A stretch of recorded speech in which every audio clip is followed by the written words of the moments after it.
This is a Princeton Reverb reissue, and it's here.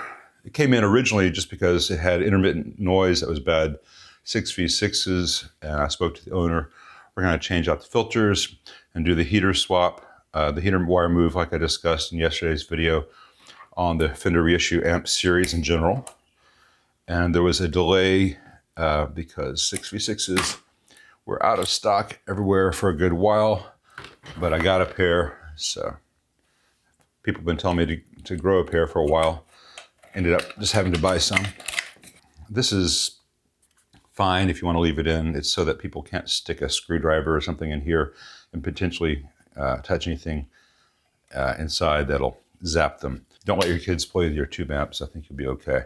Someone in the comment section will now be like, this dude endorses putting children at danger. You know, I'm not going to reply to all the trolls and negative comments, but people stand on their head to make me say what they want me to say so they can object to it. You know, I won't go any farther than that. Just getting this ready to pull out without putting strain on things. I've got to remove the bias pot so I can lift the board up, and I'll loosen this ground connection too, just to have that ability to pull things up, at which point I should have enough slack to do so. And I'm not going to be moving the camera around a lot unless there's something really crucial to show that requires a close-up. This is kind of a follow-up to yesterday's 3 videos, I guess, with the discharging one on the Fender Reissue series in general. And while I'm doing this, yes, it applies to all the Fender vintage reissue amps. It does not apply to the Blues DeVille reissue, which is not really a reissue. It does not apply to the Vibro Champ Reverb amp, which is not a reissue, though it cosmetically looks like one from the outside. It is a new circuit with the DSP and stuff to do add the reverb. The little Vibro Champ Reverb, while it's not a historic reissue, it's a fairly nice little amp for the money. And it is too new for me to say what its failure modes are as far as seeing multiple amps from a particular series with the same failures. It does use radial caps rather than these axial IC brand caps like most of the reissues use. Actually, all the reissues use.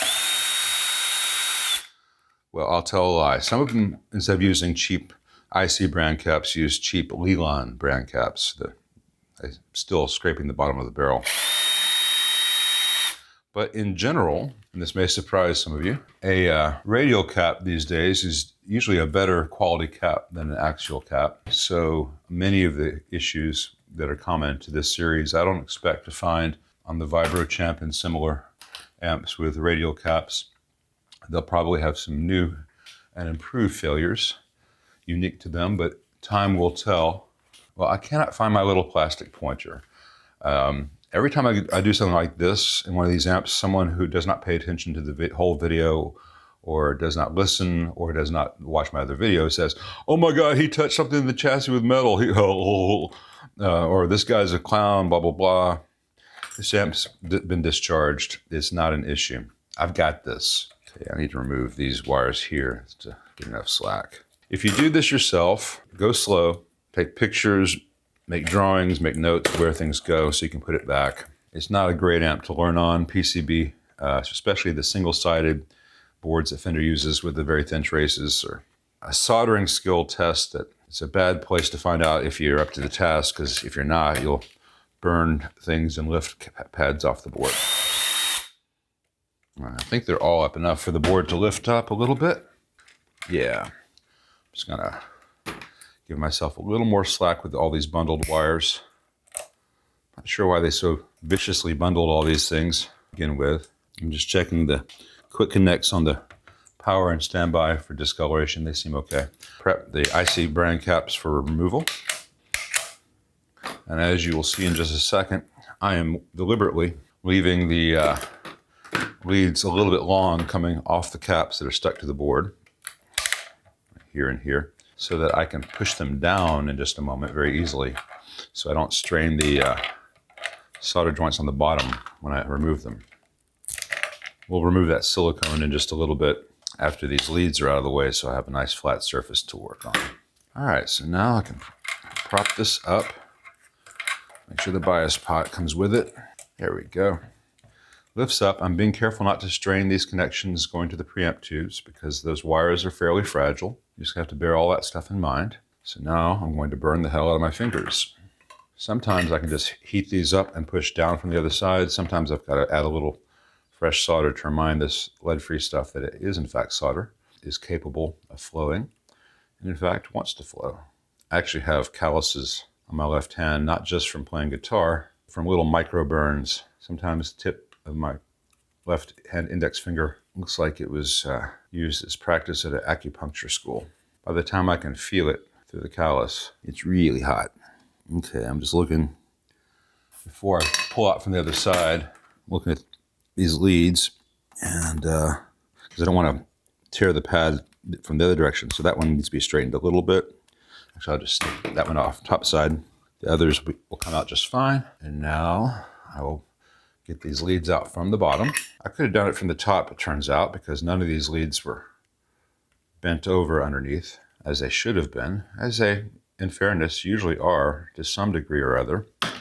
But when there is that little bend on the other side, if you heat it up and pull up from the other side, it just ruins the pads on the board. It just tears them up. It's not a lot of copper. It's relatively fragile. You don't want to apply any force or abrasion to them. That one fell. I'll shake it out of the chassis in just a moment. Oh, and it was stuck to the tip of my iron. It didn't fall at all. Good. I first learned how to properly shake an amp chassis to get little bits and giblets that fall out when playing acoustic guitar, because guess where that pick always goes? I'm sure you all relate. And I'm just making sure I'm aiming at the right spots. Just getting the factory solder off these solder pads. I'm working fast and hot. My iron is set to just under 400 Celsius, which is about just under 750 Fahrenheit. The meter says it's hot. Dang hot. That's what it says. Dang hot. It's hotter than I work for most leaded solder stuff. For most stuff with leaded solder, I run at about 700 degrees Fahrenheit, which is about, I guess, 375 Celsius, for those of you who care. And for turrets or really large eyelets, I'll go up to 750, sometimes closer to 800. And for chassis connections, I've got a separate iron at 80 watt that does a great job. I've got all the solder off the bottom, just using a razor to get the old silicone off. I will apply fresh silicone, but I like adhering silicone to the board more than silicone to old silicone. It comes off really cleanly. It doesn't have to be perfect, but it's nice when it is. All right, before I do anything else, I'm gonna get in here and clean off any little bits of flux that I might have left on those old solder joints. It looks like there's very little, but I like to get it off. I like to solder to a very clean surface. Now, I like to have the old flux out before I add new solder. It doesn't take a lot. I'm using thumbnail pressure and a little bit of ISO on this paper towel. That's all good. I'm gonna look up the schematic for this real quickly. I need to watch my adverbs and such. I know that the Deluxe Reverb Reissue and the others have a fusible resistor in the bias supply. I don't remember off the top of my head whether the Princeton Reissue does. I need to make sure, so I'll be right back. All right, the Princeton does not have that fusible resistor in the bias supply. While I had a little off-camera moment, I did some other mods to this. The scope of this video is on stuff that just fixes the basic issues with the app. But I did some tweaks that I'll explain later, but I'm not going to show how I did it. Got to have some secrets. So I'm going to put the new filter caps in place with a little bit of fresh silicone, holding them to the board.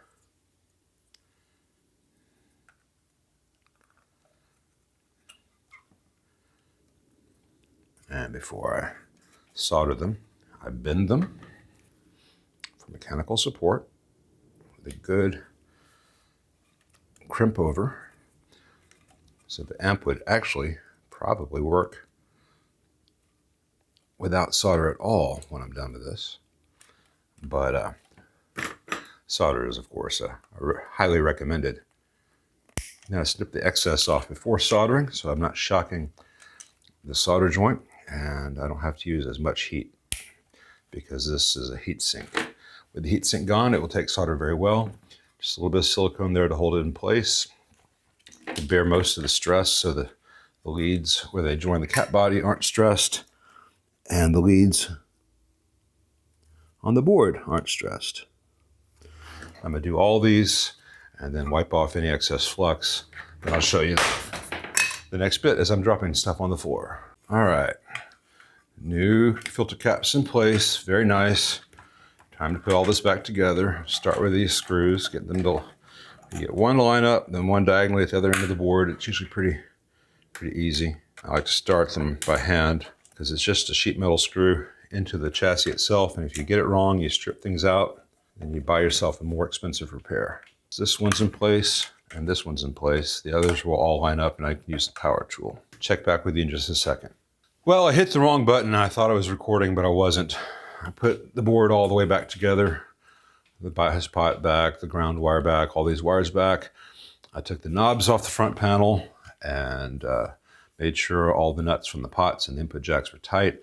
They were not. Made sure the fuse holder was tight, the lamp was tight, all the jacks on the back, including the RCAs, they were not tight. And now I'm making sure that when I tightened all that up that I didn't crack any solder joints. Everything seems okay. I'm gonna redo the joints on the volume pot, both to be very, very sure and to show you how it's done. He moved the camera. This guy's a pro. All right, so I want to get the old solder joint off of those, all the old solder off those 3 joints there. Lug 3, lug 2. Sometimes you need to add fresh solder to get it to want to move.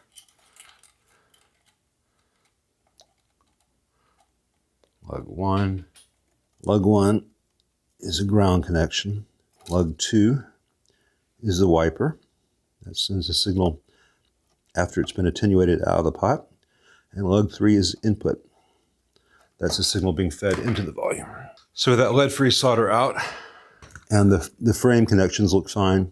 Just gonna reflow those with some leaded solder. It's less likely to give problems.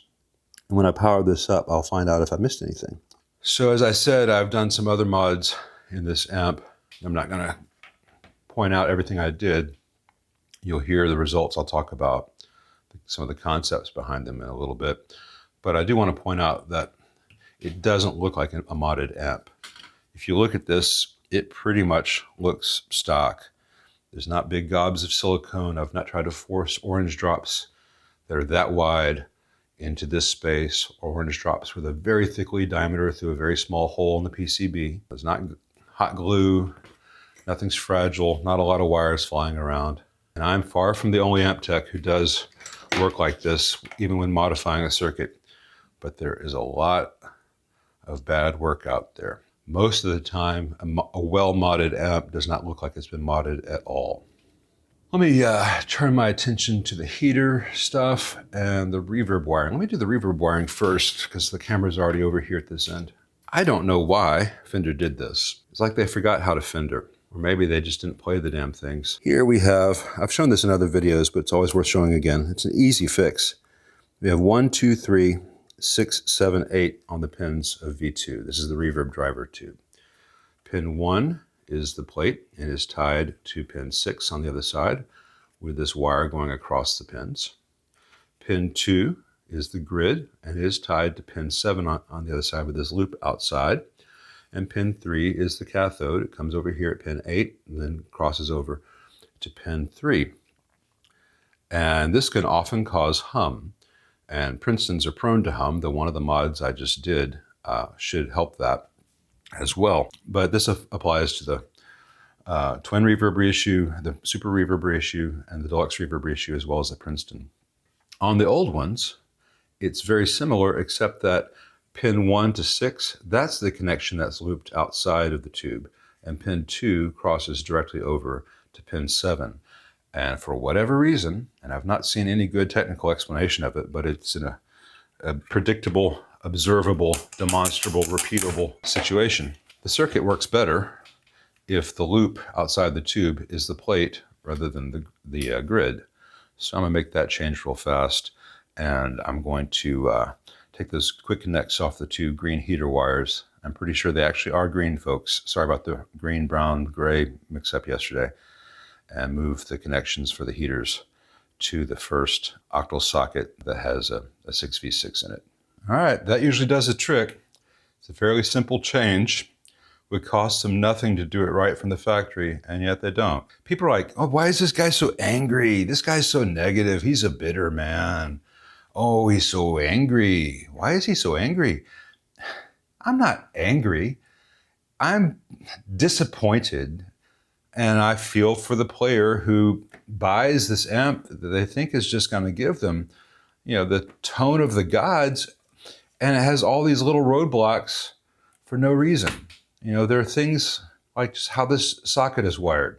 Costs the same to do right. Spend $5 more per amp. Give them caps that don't need to be changed in 3-4 years. It comes from my perspective as a guitar player. It comes from my perspective as that kid who mowed lawns and saved up to be able to buy the gear that he thought he wanted, that the magazines told him was great. And it comes from, trying to look out directly for my clients.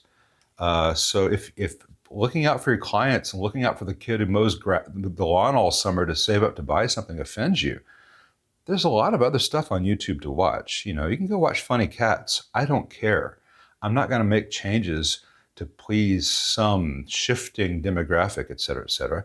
If you think I'm angry, if you think I'm bitter, you have no idea. Got the new heater wires connected to this octal socket.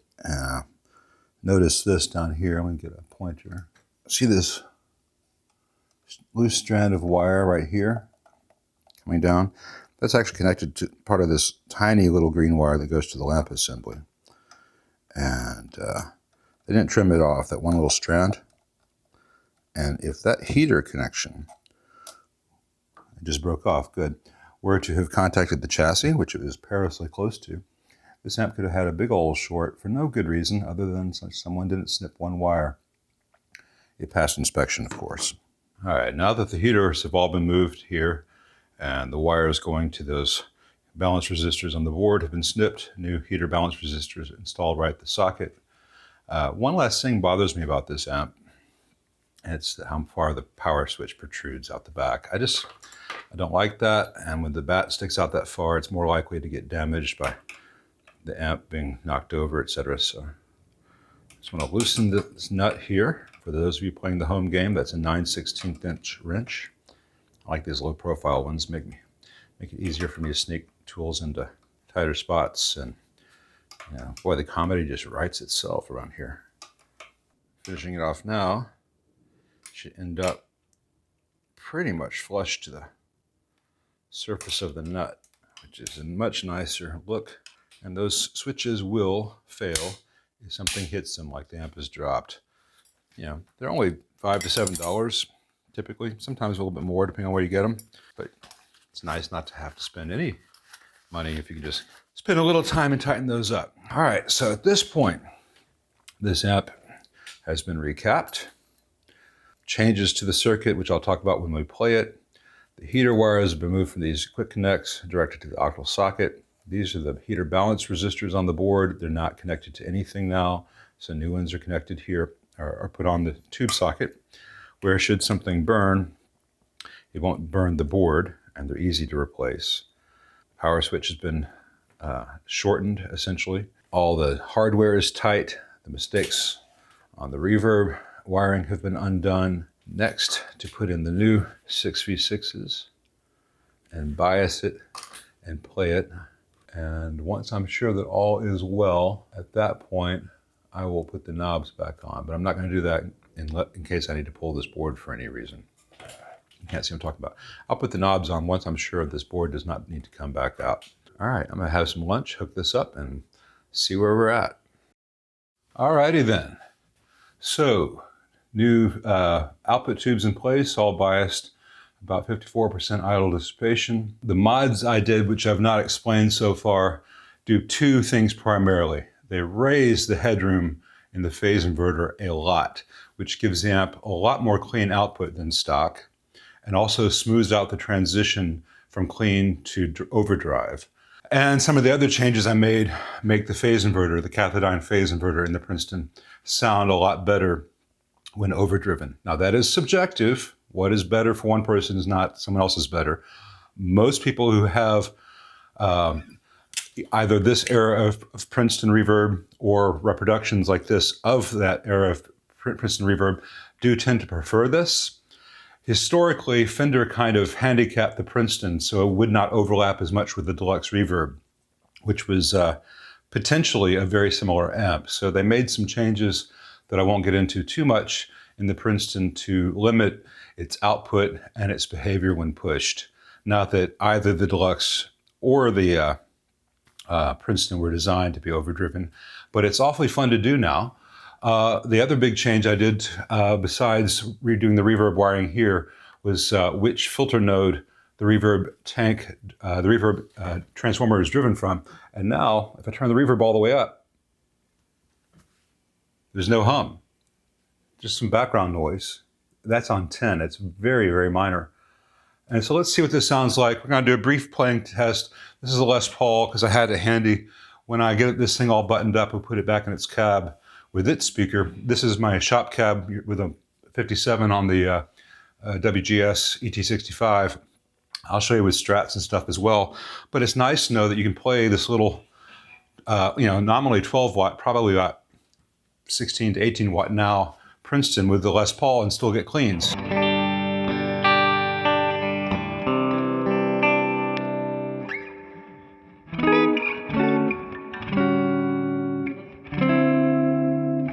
I'm not a jazz player, but a jazz player would like this amp a lot.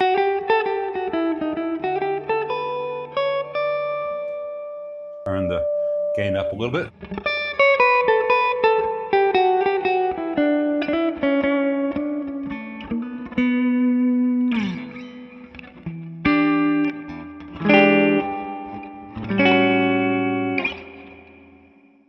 The reverb tank I have connected right now is that Belton Accutronics from that 65 reissue deluxe reverb that I put in the video yesterday. I was making sure the tank works. It does work. It's got a much longer decay than a real one from the period would have had. I prefer the medium decay, the Mojo tones, to the long decay anything. Current production medium decay tanks sound more like the old 60s and 70s long decay tanks. And I know that because I bought one of every tank on the market about 5 years ago and tested them. And that was my finding, that current production long decay tanks are way longer in decay than the old ones and much darker. The medium decays are much closer to the old long decay. If I've got the tone and the treble and bass like kind of sort of noon. I don't have the knobs on, so it's hard to tell for sure.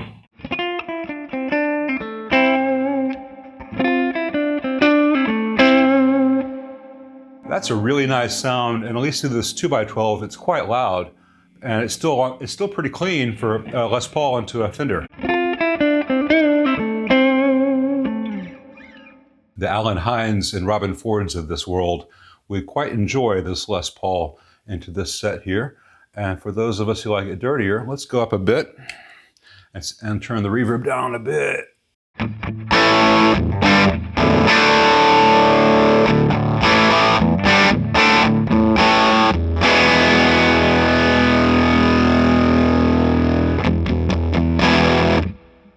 On 10, there's a little bit of that fuzziness that's unavoidable with a cathodione.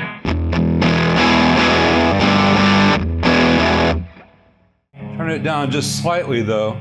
You still get quite a bit of gain, and it keeps its attack and transit better.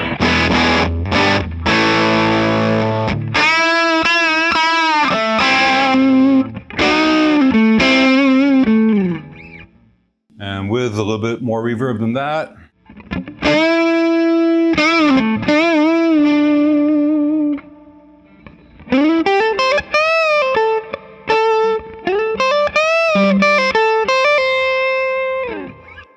So this does some cool things. I think at that level with the Les Paul, you want to turn the bass down a little bit. I'm not going to try to play Larry Carlton first thing in the morning with my cold hands.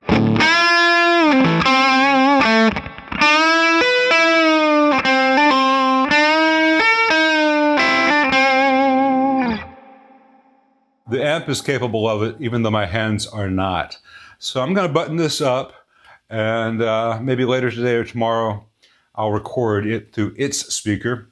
It might be fun to compare the stock 10-inch speaker with the 2x12.